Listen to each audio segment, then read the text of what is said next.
இயேசுவே நன்றி. Hallelujah. Praise the Lord. Praise you, Jesus. Thank you, Jesus. இயேசுவே நன்றி.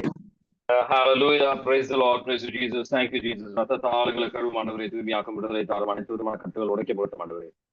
Bind and cause every unclean spirit வார்த்தையின் ஞானத்தை புரிந்து கொள்ள கண்களும் காதுகளும் திறக்கப்படும் ஆண்டவரே. ஞானத்தை புரிந்துள்ளோம் ஆண்டவரே. இயேசுவே நன்றி. Hallelujah. Praise the Lord. Praise you, Jesus. Thank you, Jesus. Hallelujah. ஜீவ தண்ணீரை ஊற்றும் ஆண்டவரே, எங்களோட உறவாடும் எங்களோட பேசும் எங்களை வழி நடத்த மாட்டோம். இயேசுவே நன்றி. Hallelujah. Praise the Lord. இன்னைக்கு ரெண்டு குறிப்பீடு 35ஆம் அதிகாரத்துல இருக்கிறோம். 33ல இருந்து ஒரு மேலோட்டமான தியானித்து 35 வரைக்கும் நம்ம தியானிப்போம். இங்க ஜோசையா அரசராக இருக்கின்றார். ஜோசையா எந்த அளவுக்கு ஒரு நல்ல அரசராக இருந்தார், நல்ல மனிதராக இருந்தார் அப்படின்னா, ஆண்டவருக்கு ஏற்றபடியாக பல செயல்கள் அவர் செய்யறார். ஆண்டவர் ஏற்றபடியான மகனாக இருக்கின்றார். கோயிலை கட்டி எழுப்புகின்றார். மக்களுக்கு இது வழிநடத்துதல், குருத்தூர்களை வழிநடத்துவதற்காக உதவி செய்கின்றார். கோயில் இருக்கின்ற எல்லா அசுத்தமான விஷயங்கள்லாம் எடுத்துடுறாரு. அற்புதமா செயல்படுகின்றார். ஆண்டவரோட பிள்ளையாக அவரு பல சூழ்நிலையில அவர் செயல்படுகின்றார். நல்ல ஆண்டவருக்கு ஏற்றபடியான பிள்ளையாக இருக்கிறார். ஆனா அவர் செய்த ஒரு மிகப்பெரிய ஒரு தவறு நம்ம தியானிக்க போறோம். எந்த அளவுக்கு ஒரு நல்ல மனிதனாக இருந்தார் அப்படின்னு சொன்னா, எரேமியா தீர்க்கதரிசி அவருக்காக அவர் ஒரு புறம்பலுங்க எழுதுகிறார். அந்த அளவுக்கு எல்லாராலையும் விரும்பப்பட்ட ஒரு மனிதனாக இருந்தார். எல்லாரும் நேசிச்சாங்க. மக்களுக்கு ஏற்றபடியான ஒரு நபராகவும் இருந்தார். நம்ம முக்கியமா கவனிக்க போற விஷயம் என்னன்னா, 2 குறிப்பீடு 35ஆம் அதிகாரத்துல 21ல இருந்து 24 வரைக்கும் அங்கு ஒரு தேவையற்ற ஒரு போர், தேவையில்லாத ஒரு பிரச்சனைக்கு அவர் செல்கின்றார். எதனால அப்படின்றத நம்ம செய்ய போறோம். பல நேரத்துல பல பேர் சிந்திக்கிற ஒரு தவறான சிந்தனை என்னன்னா, நான் கடவுளோட புள்ள, நான் எது செஞ்சாலும் கடவுளை நான் ஆசீர்வதிப்பார் அப்படின்ற ஒரு தவறான எண்ணம் இருக்கு. கடவுளோட பிள்ளைனா என்ன வேணா செஞ்சாலும் நம்ம ஆசீர்வாதத்தை பெறுவோம் அப்படின்ற ஒரு தவறான சிந்தனை இருக்கு. அதை நம்ம இன்னைக்கு சிந்திக்க போறோம். 2 குறிப்பீடு 35ஆவது அதிகாரத்துல 21ல இருந்து 24 வரைக்கும் வாசிக்கிறீங்களா? ஆனால் எகிப்திய மன்னன் அவரிடம் தூதரை அனுப்பி, யூதாவின் அரசே, உமக்கும் எனக்கும் என்ன? இன்று நான் உமக்கு எதிராக படையெடுத்து வரவில்லை, மாறாக வேறொருவனுடன் போரிடவே நான் செல்கிறேன். நான் இதனை விரைவாக செய்ய வேண்டும் என்று கடவுள் கூறியுள்ளார். என்னோடு இருக்கும் கடவுளை எதிர்ப்பதை நீர் நிறுத்துவீர், இல்லையெனில் அவர் உம்மை அழித்து விடுவார் என்றான். ஆயினும் யோசியா தம் எண்ணத்தை மாற்றிக்கொள்ளாமல் மாறு வேடத்தில் அவனோடு போரிட சென்றார். நெக்கோ மூலம் வந்த கடவுளின் வாய்மொழியை கேளாமல் மெகிதோ பள்ளத்தாக்கில் அவனோடு போரிட சென்றார். அரசர் யோசியாவின் மேல் வில் வீரர் அம்பெய்ய அவர் தம் அலுவலர்களை பார்த்து, என்னை உடனே அப்புறப்படுத்துங்கள், ஏனில் நான் பெரிதும் காயமடைந்துள்ளேன் என்றார். அவருடைய அலுவலர்கள் அவரை தேரிலிருந்து இறக்கி அவரது 2ஆம் தேரில் ஏற்றி எருசலேமுக்கு கொண்டு வந்தனர். அவர் அங்கே இறக்க தம் மூதாதையரின் கல்லறைகளில் அடக்கம் செய்யப்பட்டார். யோசியாவுக்காக யூதா எருசலேம் முழுவதும் துக்கம் கொண்டாடியது. ஆமென். எந்த அளவுக்கு ஒரு நல்லவராக எல்லாருமே அவருக்காக துக்கம்.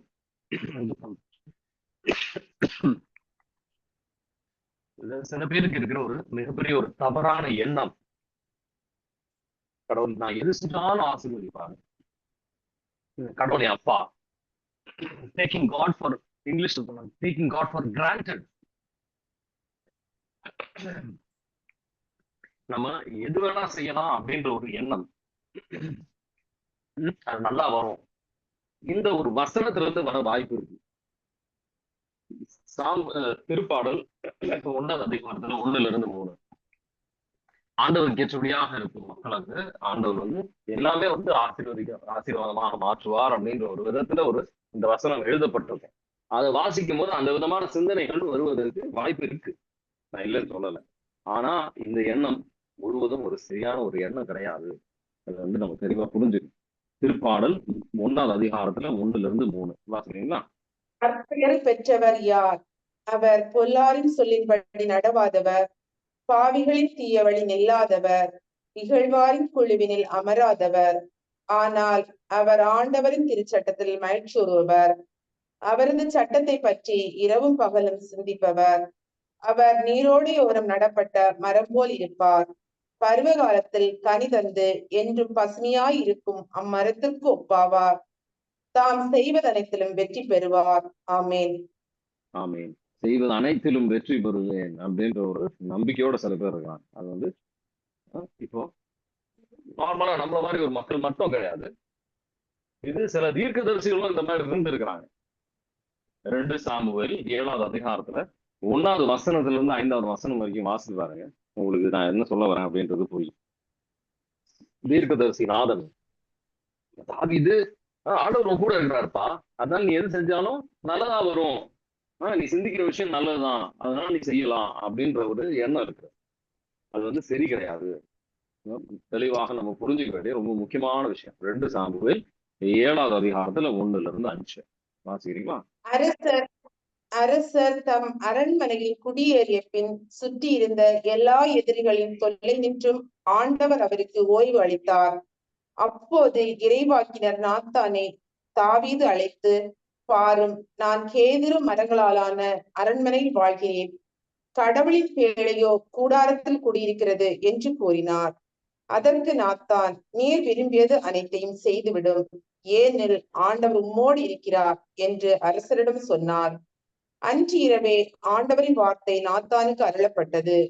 நீ சென்று என் ஊழியன் தாவீதிடம் ஆண்டவர் இவ்வாறு கூறுவதாக சொல், நான் தங்குவதற்காக எனக்கு ஒரு கோவில் கட்டப் போகிறாயா? ஆமென். அப்புறம் அது தாவீது இல்ல, சாலமன் தான் அந்த கோயிலை கேட்டிருக்கின்றார். அவர் மனதுல இருந்தது வேற, கடவுள் மனதுல இருக்கின்றது வேற. நம்ம எப்பவுமே அந்த மாதிரி சிந்திக்க கூடாது. அந்த மாதிரி ஒரு இது ஆண்டவர் எந்த விதத்தில் சிந்திக்கணும், ஆண்டவரே இது திருவிழமா, அது மாதிரிதான் கேட்கணும்.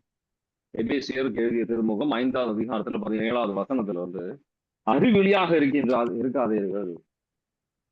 நல்ல விஷயமா இருக்கலாம், ஆனாலுமே வந்து இது ஆண்டவர் திருவிழமாக இருக்கா அப்படின்னு சொல்லி கேளுங்க. உங்களுக்கு ரொம்ப பிடிச்ச விஷயமாக இருக்கலாம், அது ஒரு விட முடியாத விஷயமா கூட இருக்கலாம். எந்த ஒரு விஷயமா இருந்தாலும் ஆண்டவரே இது உங்க திருவிழமா அப்படின்னு சொல்லி கேட்டு அது செயல்படுத்த நடைமுறை கொண்டு வர முயற்சி சார். அது எபேசியர் 5வது அதிகாரத்துல 17வது வசனம் வாசிங்களா? ஆகவே அறிவிலிகளாய் இராமல் ஆண்டவருடைய திருவுளம் யாது என புரிந்து கொள்ளுங்கள். ஆமேன். ஆண்டவரின் திருவுளத்தை புரிந்து கொள்ள வேண்டியது, புரிந்து கொள்ளாம நம்ம எது செஞ்சாலும் முட்டாத்தனமா செய்யற ஒரு செயல். இது வந்து புரிஞ்சுக்கலாம்.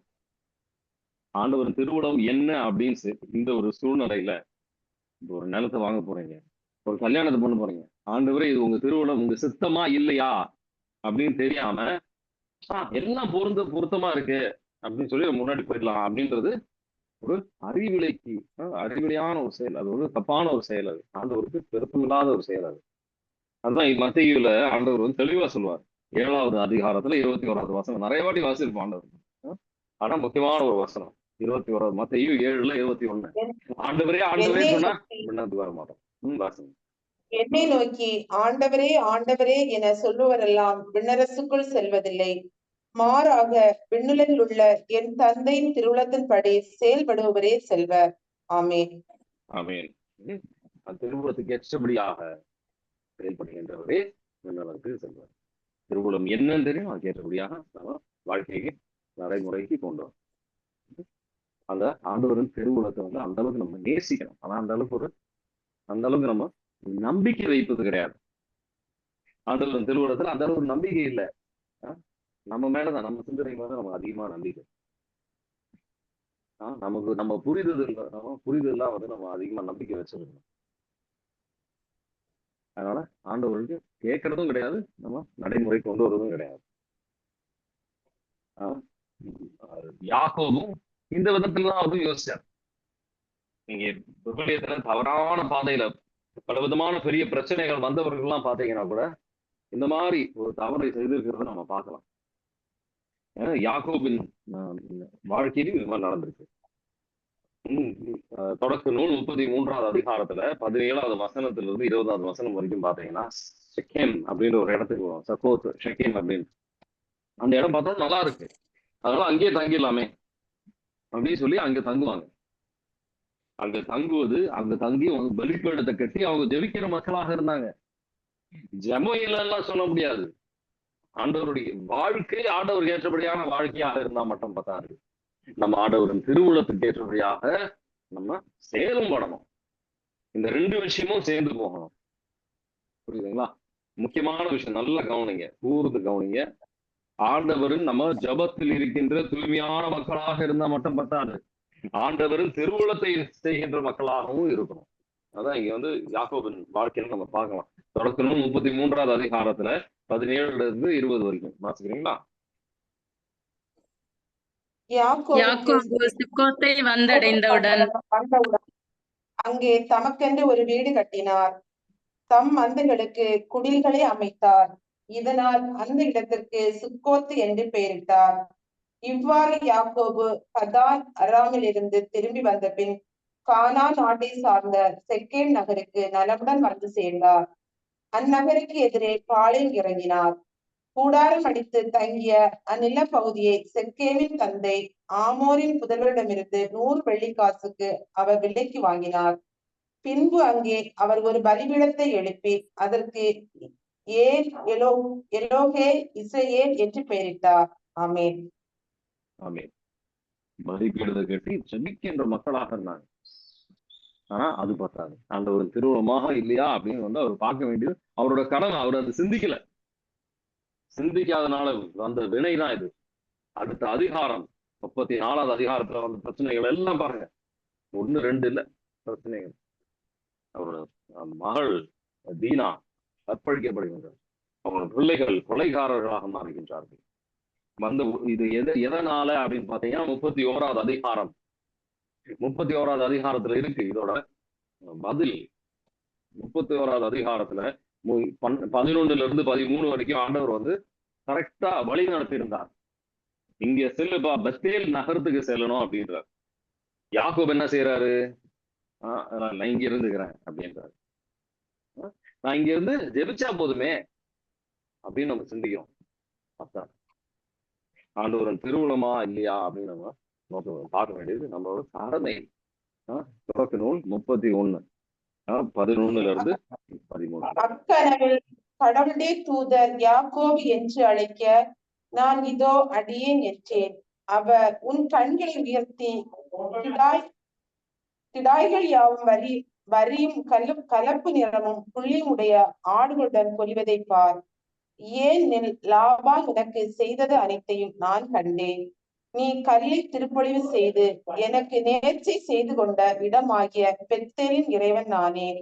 நீ உடனே எழுந்து இந்த நாட்டை விட்டு புறப்பட்டு உன் பிறந்த நாட்டுக்கு திரும்பி செல் என்று கூறினார் என்றார். ஆமென். ஆனா பெத்தேலுக்கா சென்றார்? 33வது அதிகாரத்துல எங்க இருந்தார்? அவர் ஷெக்கேம்ல இருந்தார். சக்கோத்துல என்ற நகரத்துக்கு வந்து போய் ஷெக்கேம்ல இருக்கிறார். அவரு பெத்தேலுக்கு செல்லல. அதனால வந்து ஆண்டவரின் பாதை காட்டுகின்ற பாதையிலிருந்து நம்ம நீங்கி ஆண்டவரோட பாதுகாப்பு நம்ம எதிர்பார்க்கிறோம். அது அந்த மாதிரி இல்லை, அந்த மாதிரி நடக்காது. அதனாலதான் அப்ரஹாமுக்கு ஆண்டவர் கொடுக்கிற மிக முக்கியமான ஒரு வழி நடத்துதல் அப்படின்றது, என் முன்னாடி நீ நட. அவர் காட்டுகின்ற பாதை அவருக்கு முன்னாடி நடக்கணும். அவர் காட்டுற பாதையில் நடக்கிறது தான் அவர் முன்னாடி, அவர் திருவுளம் தான் அவருக்கு முன்னாடி நடக்கிறது அப்படின்றது. தொடக்க நூல் 17வது அதிகாரத்துல 1வது வசனம் வாசிக்கிறீங்களா? தொடக்க நூல் 17ல 1. அவருக்கு வயது 99 இருந்த பொழுது ஆண்டவர் அவருக்கு தோன்றி, நான் எல்லாம் வல்ல இறைவன், எனக்கு பணிந்து நடந்து மாசித்தவனாய் இரு. ஆமென். ஆமென். அவருக்கு பணிந்து நடப்பது, அவருக்கு முன்னாடி நடப்பது ஒப்பாக இருக்கும். இங்கிலீஷ்ல போட்டிருக்கோம், வாக் பிஃபோர் மீ. அவருக்கு பணிந்து நடப்பது, அவரோட பாதையில் நடப்பது எளிதாக இருக்கும்னா சொல்லல. எல்லா நேரம் பல நேரத்துல வந்து நான் ஏதாவது ஜெபிக்கும் போது ஆண்டவர் சொல்ல வேண்டாம், இது உங்களுக்கு தேவையில்லை அப்படின்னு சொல்லுவோம்.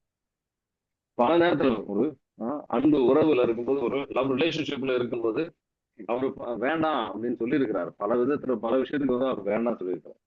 ஆனா இப்ப அதை திரும்பி பார்க்கும்போது நல்ல தகப்பனாக இது எனக்கு தேவையில்லை அப்படின்னு அவர் தெரிஞ்சதுனால அவர் வந்து சொல்லியிருக்கிறார் அப்படின்றது புரிதல் நம்ம வந்திருக்கு. மத்தேயு 7வது அதிகாரத்துல 13 வரைக்கும் 13-14 பாத்தீங்களா? அந்த குறுகிய பாதையில் செல்ல ஆண்டவர் வந்து நம்ம ஒவ்வொருத்தரையும் அழைக்கின்றார்.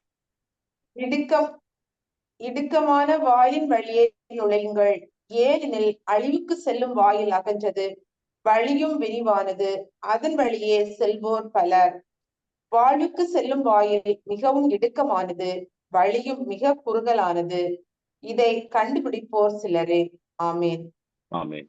அதோட வழி ரொம்ப குறுகிய வழியாக இருக்கும். ஆனா அவரோட திட்டம், அவரோட ஞானத்திற்கு ஏற்ப மிக பெஸ்ட் இருக்கிறதுலே மேலான ஒரு திட்டம். பெஸ்ட் கடவுள் வந்து நமக்கு பெஸ்டான ஒரு விஷயத்த வச்சிருக்கிறாரு. இந்த உலக சார்ந்த விஷயங்கள் நல்லதுதான், குட் அப்படின்னு சொல்லுவாங்க. ஆனா அதோட மேலான திட்டம் வச்சிருக்கிறாரு. பெஸ்டான திட்டத்தை நமக்கு வச்சிருக்கிறாரு. ஒவ்வொரு நமக்கு வச்சிருக்கிறாரு. ஆனா பல நேரத்துல அதை நம்ம புரிஞ்சுக்கிறது கிடையாது. அவர் திட்டத்தை புரிந்து கொள்வது கிடையாது. அவர் நம்ம வழி நடத்துவதற்கு அவர் காத்து நிற்கின்றார். நம்ம அதை சரி சாய்க்கிறது கிடையாது. அதனாலதான் இவ்வளவு தண்டனைகள், இவ்வளவு பிரச்சனைகள், இவ்வளவு வேதனைகள் நம்ம வாழ்க்கையில வந்திருக்கின்றது இந்த ஒரே காரணத்தினாலதான். பல நேரத்துல நம்ம தூய்மையா கூட இருந்திருப்போம். பல நேரத்துல நம்ம வந்து ஆண்டவர் நம்ம தூய்மையா இருந்திருப்போம். நம்ம தவறெல்லாம் ஒண்ணும் செஞ்சிருக்க மாட்டோம். ஆனா வர பிரச்சனைகள் இதனாலதான். கடைசியில இந்த யாக்கோபுக்கு வந்த எல்லா பிரச்சனைகளுக்கும் ஆண்டவர் சொல்ற திருப்பியும் ஆண்டவர் சொல்ற வழிநடத்தல் என்ன அப்படின்னு கவனித்தீங்கன்னா ஆச்சரியக்குரிய விஷயமா இருக்கும். ஆனா அது ஆச்சரியமே கிடையாது. தொடக்க நூல் 35வது அதிகாரத்துல 1வது வசனத்தை எடுத்து வாசிச்சு பாருங்க. ஆண்டவர் கொடுக்கிற வழி நடத்தல் என்ன? அவர் மாறாதவர், அவரோட வழி நடத்தலும் மாறாது.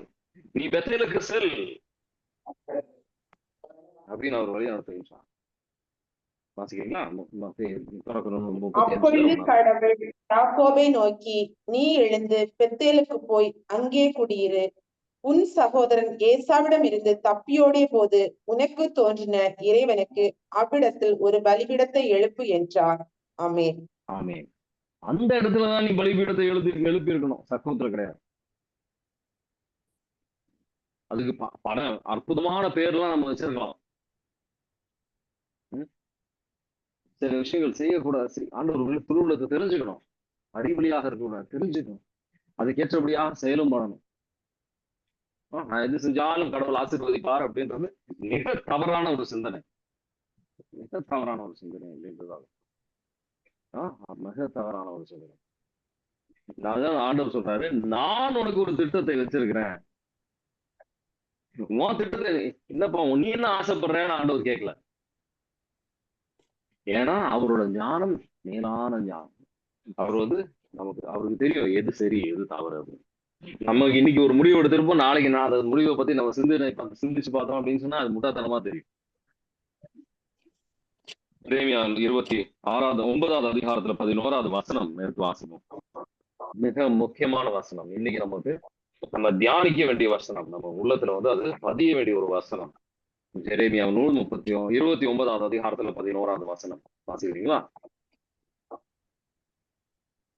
ஏனெனில் உங்களுக்காக நான் வகுத்திருக்கும் திட்டங்கள் எனக்கு தெரியும் அன்றோ, அவை வளமான எதிர்காலத்தையும் நம்பிக்கையும் உங்களுக்கு அளிப்பதற்கான நல்வாழ்வின் திட்டங்களே அன்றி கேடு விளைவிப்பதற்கான திட்டங்கள் அல்ல என்கிறார் ஆண்டவர். ஆமீன்.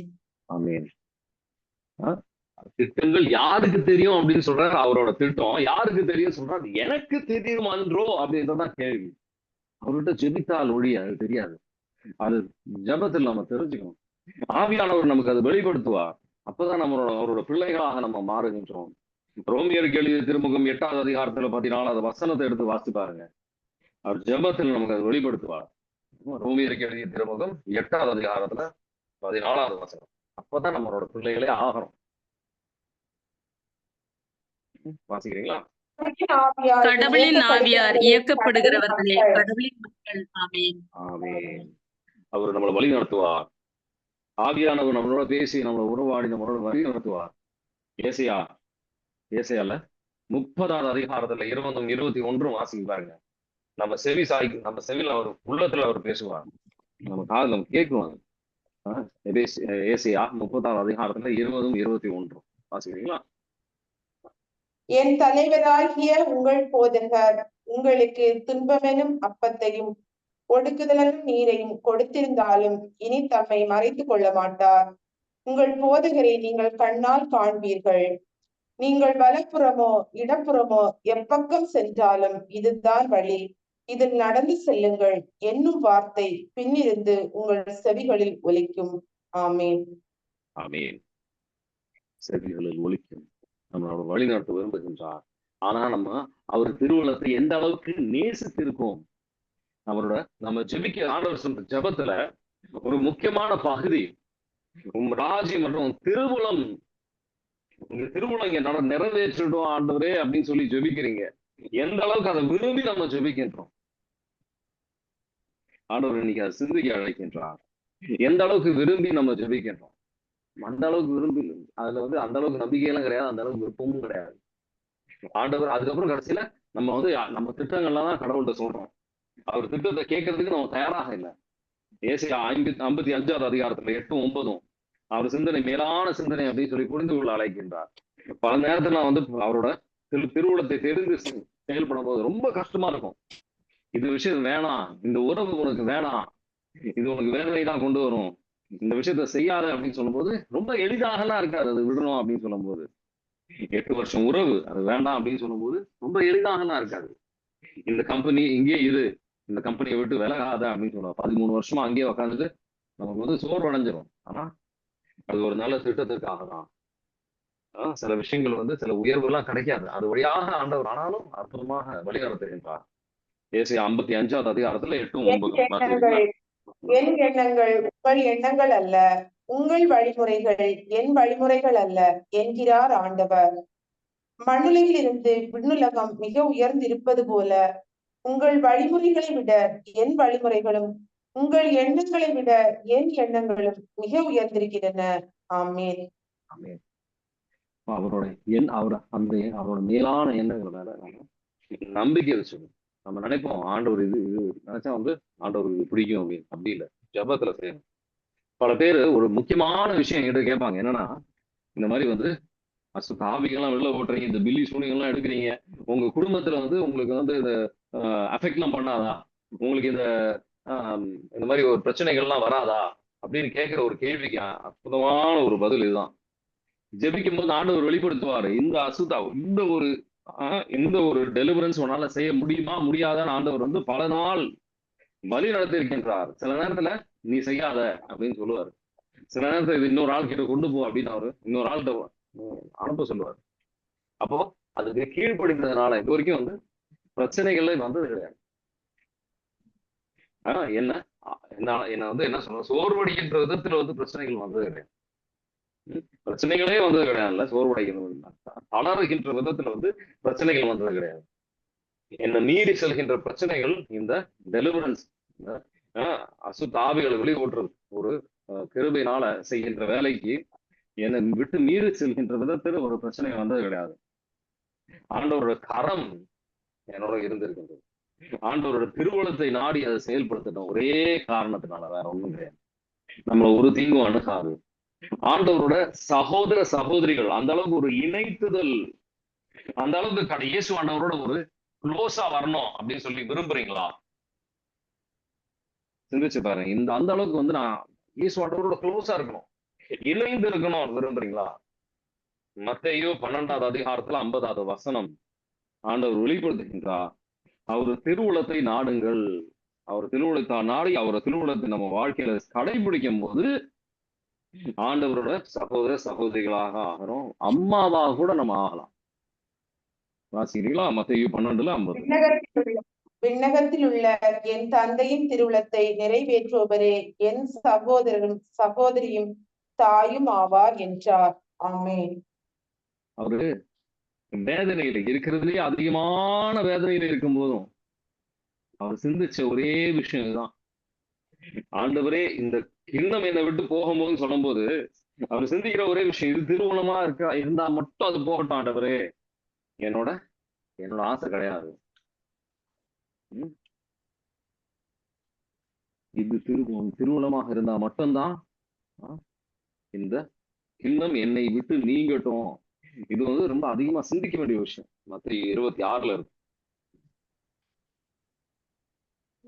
மத்தேயு 26வது அதிகாரத்துல 38, 39.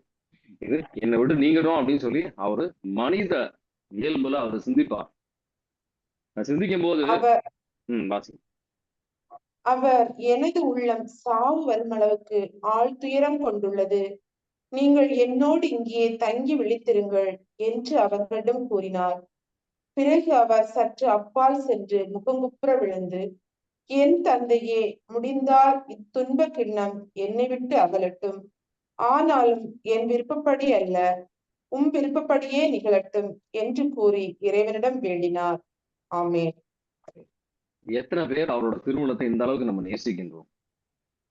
எவ்வளவு துன்பம் வந்தாலும் ஆண்டவரே, நான் ஆசைப்படுறது கிடையாது ஆண்டவரே, நீங்க விரும்புவது மட்டும் என் வாழ்க்கையில நடக்கட்டும் அப்படின்னு சொல்லி நம்ம ஜெபிக்கிறோமா? நம்ம ஆசைப்படுறோமா? அவரோட உணவு கூட யோவான் நற்செய்தி 4வது அதிகாரத்துல 34 எடுத்து வாசிப்போம். உணவு கூட அவரோட திருமணத்தை செய்வதற்கு மட்டும்தான். எல்லாம் அவரோட சரீரமும் அந்த திருமணம் மட்டும்தான் அவர் சிந்தனையாகவே இருந்தது. அவர் சின்ன பையனா இருக்கும்போது கூட அவரு என்ன சிந்திச்சிருப்பாருன்னு நான் யோசிக்கும் போது இது ஒண்ணுதான் வருது. அவங்க அப்பா அம்மா இந்த மாதிரிலாம் செய்யலாமாப்பா கேட்கும் போது அவர் எழுந்து வராரு, இது ஆண்டவரோட திருமணம், அவங்க கூட போறதுதான், அதை நான் செய்வேன். எனக்கு கோயில இருந்து இன்னும் அந்த போதகர்களோட பேசணும்னு ஆசை இருக்கும் அவருக்கு. ஆனாலுமே அவரு திருமணம் வந்து அவங்க அப்பா அம்மாவோட இருப்பது, அவங்க அப்பா அம்மாவுக்கு செவி சாய்ப்பது, அவங்க அப்பா அம்மாவுக்கு கீழ்ப்படுகிறது. அதனால அவர் எழுந்து அதை நடக்கின்றார். யோவான் நற்செய்தி 4வது அதிகாரம் 34. இயேசு அவர்களிடம், என்னை அனுப்பியவரின் திருவுளத்தை நிறைவேற்றுவதும் அவர் கொடுத்த வேலையை செய்து முடிப்பதுமே என் உணவு. ஆமென். ஆமென். எபிரேயர் 3வது அதிகாரத்துல 15 வாசிப்போம். பல நேரத்துல அவர் சத்தத்தை கேட்டுட்டும் நம்மளால செய்ய முடியாத ஒரு சூழ்நிலைகள் வந்து வருவது என்னன்னா, நமக்கு கீழ்ப்படிதல் கிடையாது. கீழ்ப்படிதல் இல்லாதனாலதான் ஆதாம் ஏவாளும் வந்து பாவத்துக்கு உள்ளாகின்றார்கள். நம்ம இந்த கீழ்ப்படிதலை கிருபைக்காக நாடும், அவர் திருமணத்துக்கு நேசிப்பதற்கான கிருபையை நாடும், அதை செயல்படுத்துவதற்கு எவ்வளவு இக்கட்டான சூழ்நிலையா இருந்தாலும் செய்வதற்கு நம்ம வந்து செவி சாய்ப்பதற்கு தயாராகும். எபிரேயர் 3வது அதிகாரத்துல 15 வாசிக்கிறீங்களா? இன்று நீங்கள் அவரது குரலை இன்று நீங்கள் அவரது குரலை இருந்தது போல உங்கள் இதயத்தை கடினப்படுத்திக் கொள்ளாதீர்கள் என்று கூறப்பட்டுள்ளது. ஆமென். ஆமென். நம்ம உள்ளத்துக்கு அது செவி சாய்க்க முடியலன்னா உள்ளம் கடினமாயிருக்கின்றது. கீழ்ப்படியாமைனாலதான் வந்து சாத்தான வந்து மனிதர்களுக்கு மிகப்பெரிய சாபத்தை கொண்டு வந்தான். நம்ம கீழ்ப்படியாம நம்ம இருக்கக்கூடாது, கீழ்ப்படியணும். ஆண்டவரே ரத்தத்தால் எங்களை கழுவ மாட்டவரே, தூய்மையாக்கும், விடுதலை காக்கும்.